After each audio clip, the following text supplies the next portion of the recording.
వేదిక పైన గౌరవ ముఖ్యమంత్రి శ్రీ నారా చంద్రబాబు నాయుడు గారికి, బోఫర్స్ కుంభకోణాన్ని బయటికి తీసుకొచ్చిన హిందూ మేనేజింగ్ డైరెక్టర్, ఒకప్పుడు ఎడిటర్గా పనిచేసిన శ్రీ ఎన్ రామ్ గారికి, రాజస్థాన్ పత్రిక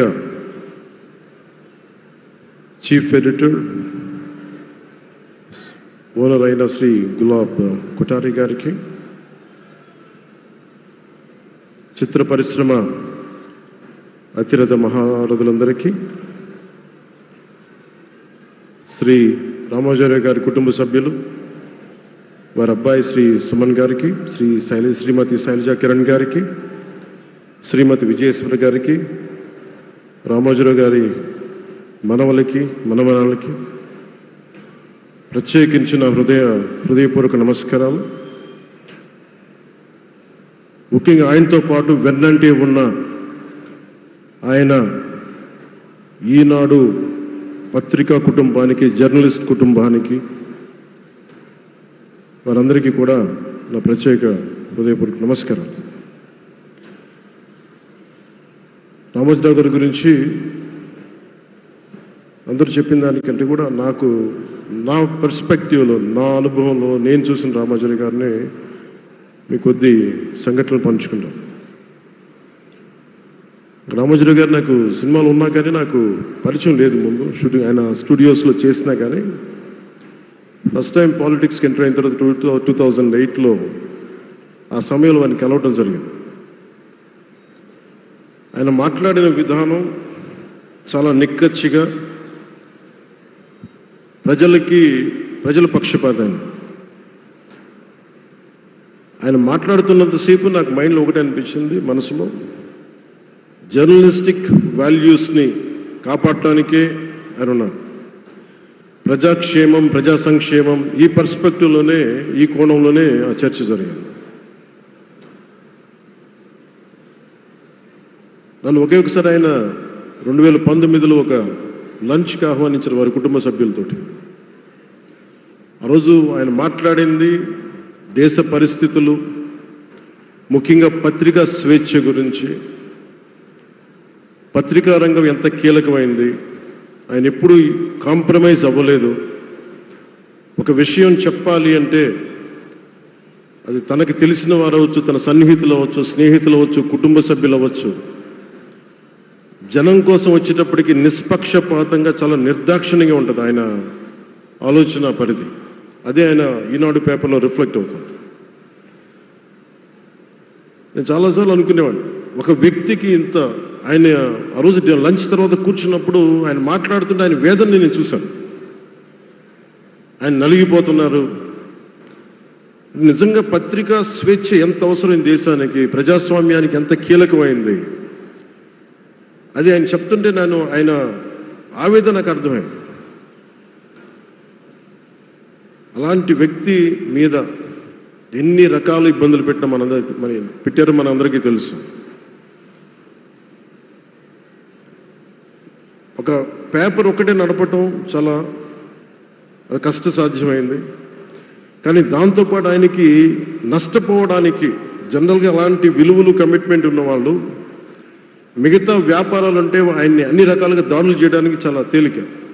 అలాంటి దాడుల్ని తట్టుకుంటూ యాజ్ అ జర్నలిస్ట్ ఆయన అన్కాంప్రమైజింగ్ యాటిట్యూడ్, అన్కాంప్రమైజింగ్ వాలర్, అవన్నీ ఆయన్ని నాకు చూస్తే చాలా చాలా ఆనందం వేసింది. ఆయన ఒకటే చెప్పారు నాకు, your upcoming political leader, I wish you all the best. నీ జీవితంలో నువ్వు కాంప్రమైజ్ అవ్వకు, what ever you believe in, నువ్వు ఏదైతే నమ్ముతావో దాన్ని త్రికరణ శుద్ధిగా చేయని చెప్పి ఆయన చెప్పింది నేను ఈ రోజుకి మర్చిపోలేను. అలాంటి మహానుభావుడు సంస్మరణ సభకి నేను ఈరోజు ఇక్కడికి రావటం ఆంధ్రప్రదేశ్ ప్రభుత్వం భాగంగా నాకు నిజంగా చాలా ఆనందంగా ఉంది.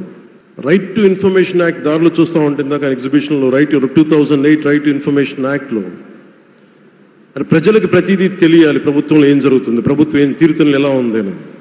దానికోసం ఆయన అందరినీ కలిపి ఆంధ్రప్రదేశ్లో, ప్రత్యేకించి ఉమ్మడి ఆంధ్రప్రదేశ్లో ఆయన ఒక ఉద్యమకర్తగా కూడా వ్యవహరించారు. ఒక ఆర్టీఐ లాంటి థాట్ ప్రాసెస్ ఉండాలి అంటే ఒకటే ఉంటుంది, ఇది ఏమి జరిగినా ప్రజలకి తెలియాలి, ప్రభుత్వంలో ఉన్న రాజకీయ వ్యవస్థ ఏమి చేసినా ప్రజలకి తెలియాలి, వారికి అండగా ఉండాలని చెప్పి ఆయన చేసిన ఈ యజ్ఞం చాలా జటిలమైంది, చాలా కష్టమైంది. పత్రికా రంగంలో విస్తరించిందే కాకుండా సినిమా నిర్మాణ రంగంలో కానీ, స్టూడియోస్ కానీ, హోటలియర్గా కానీ ఇవన్నీ చాలా చేసి ఉండొచ్చు. కానీ ఆయన క్రక్స్ ఆఫ్ రామోజీరావు గారిది మోస్ట్ ఇన్స్పిరేషనల్ జర్నలిస్ట్. ఇందాక కుల్లూరు పార్థసారథి గారు చెప్పిన, ఇందాక అమరావతి నుంచి నాయ ఎమ్మెల్యే గారు మాట్లాడినా కానీ, పార్థసారథి గారు చెప్పినా కానీ ఆయనకి ఖచ్చితంగా ఒక విగ్రహం పెట్టాలని. ఎందుకంటే జర్నలిస్ట్ విలువల్ని కాపాడి ఆయన ఎందుకు ఇన్స్పిరేషన్ అంటే ఎన్ని కష్ట నష్టాలు వచ్చినా, ఒక జర్నలిస్ట్గా ఉండటం వేరు, ఒక పత్రిక అధిపతిగా ఉండి అన్ని ఒడిదుడుకులు ఎదుర్కొని ఆయన కుటుంబాన్నంతా బెదిరించినా కానీ, ఏమి చేసినా కానీ జనరల్గా కుటుంబ సభ్యులు కష్టం వస్తే నలిగిపోతాం. కానీ అది కూడా దాటుకొని నేను నా జర్నలిస్ట్ వాల్యూస్ నేను కాంప్రమైజ్ అవ్వను, ఏదైతే జరగనని చెప్పి ఆయన కూర్చోబెట్టి at the cost of his family members also he vent ahead and uphold the journalistic values. వారికి దానికి చాలా చాలా సాహసంగా నాకు చాలా ఆనందం వేసింది. ఆయన ఆఖర్లో ఎలక్షన్ రిజల్ట్స్ వస్తాయి, ఎప్పుడు వస్తాయి వీటన్నిటి అనుకున్న టైంలో నేను ఒకటి అనుకున్నాను, ఆయన ఆరోగ్యం క్షీణిస్తూ ఉంది, బాగుండు, ఆయన ఈ విజయ వార్త వింటారా లేదా అనేది నేను ఒకటి ఆలోచిస్తూ ఉన్నాను. సో నేను శ్రీమతి శైలజా కిరణ్ గారిని, సుమన్ గారిని, శ్రీమతి విజయశ్రీ గారిని అడిగినప్పుడు నేను ఒకటి అడిగాను, ఆయన విన్నారా అండి, ఆయనకి మాటలు వినిపించినాయా? అందరూ చెప్తారు ఆయన వినిపించట్లేదంటే, లేదు, చాలా ఒక 24 గంటలు ఆ విజయాన్ని దశాబ్దం పాటు నలిగారు, దశాబ్దన్నర పాటు నలిగి ఆయన్ని నలిగిన తర్వాత ఆయన అలాంటి వ్యక్తి విజయ వార్త వినకపోతే అక్షోభిస్తుందేమో ఆత్మని అనిపించేది. కానీ విజయ వార్త వినే ఆయన పరమదించారు. అందుకు నాకు చాలా ఒక తృప్తినిచ్చింది. అలాంటి మహానుభావులకి నా నివాళులు అర్పిస్తూ ఆయన నుంచి ఎవరైనా నేర్చుకోవాల్సింది, ప్రజాస్వామ్యాన్ని పరిరక్షించడానికి ఎవరి స్థాయిల్లో, ఒక పత్రికాధిపతిగా కావచ్చు, ఎవరు ఏ స్థాయిలో ఉన్నా దాన్ని మనం కాపాడాల్సిన అవసరం ఉంది. అలాగే ఆయన జర్నలిస్టిక్ వారసత్వ ప్రవాహం అంటే ఉదాహరణకి ఈనాడు, ఈటీవీ తాలూకు ప్రజెంటేషన్ ఆఫ్ న్యూస్ చాలా న్యూట్రల్గా, అన్బయాస్డ్గా ఉండదు. ఏదైనా విషయం చెప్పేటప్పుడు నా గురించి ఎంత రాస్తారో, నన్ను తిట్టాలనుకున్నప్పుడు అంతే తిడతారు. అంటే నువ్వు చేసే పనిని బట్టే గుర్తిస్తారు తప్ప నాకు తెలుసు కదా అని చెప్పి మళ్ళీ దానికి ఫేవరెటిజం ఉండదు. అది తెలుగుదేశం పార్టీ కావచ్చు, ఇంకొక పార్టీ కావచ్చు, కాంగ్రెస్ కూడా కావచ్చు. కాంగ్రెస్ చేస్తే కాంగ్రెస్ని ఆయన్ని పైకెత్తిన సందర్భాలు ఉన్నాయి. అలాగే ఏ పార్టీ తప్పులు చేసి నచ్చని, ప్రజలకి ఇబ్బందికరమైన సంఘటనలు జరిగినప్పుడు ఏం మాత్రం వెనకాడకుండా ఫ్రంట్ పేజీలు వేసేవాడు. ఫ్రంట్ పేజీలో మరీ చాలా బలంగా చేసేవాడు. సో అందుకే నాకు అనిపించింది ఒక జర్నలిస్టిక్ వాల్యూస్, ఆయన తాలూకు వారసత్వ ప్రవాహం ప్రతి జర్నలిస్టు పుణికిపుచ్చుకోవాలి, అది తీసుకోవాలి. ఒక నది ఒక ప్రవాహం వెళ్తున్నప్పుడు మన స్థాయి, అది నువ్వు ఒక చిన్న బకెట్తో తీసుకుంటావు, చెంబుతో తీసుకుంటావు, ప్రవాహంలో నీళ్ళు అన్నట్టుగా రామోజీరావు గారి జర్నలిస్టిక్ వారసత్వ ప్రవాహాన్ని మనం ఎంత తీసుకుంటాం అనేది మన స్థాయిని బట్టి ఉంటుంది. అది ఒక మోటార్ వేసి ఒక ట్యూబ్ మనకి పైప్లో తోడుకునేలాగా ఉండొచ్చు, లేదంటే నా స్థాయి ఇంతే అంటే కూర్చోబెట్టి ఒక చెంబుతో తోడుకోవచ్చు.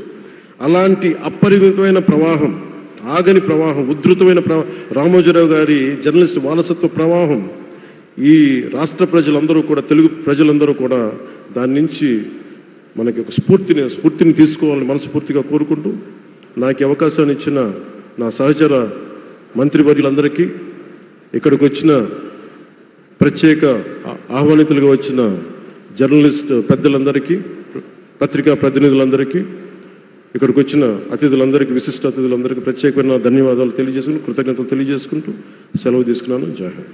Thank you honourable deputy chief minister గారు.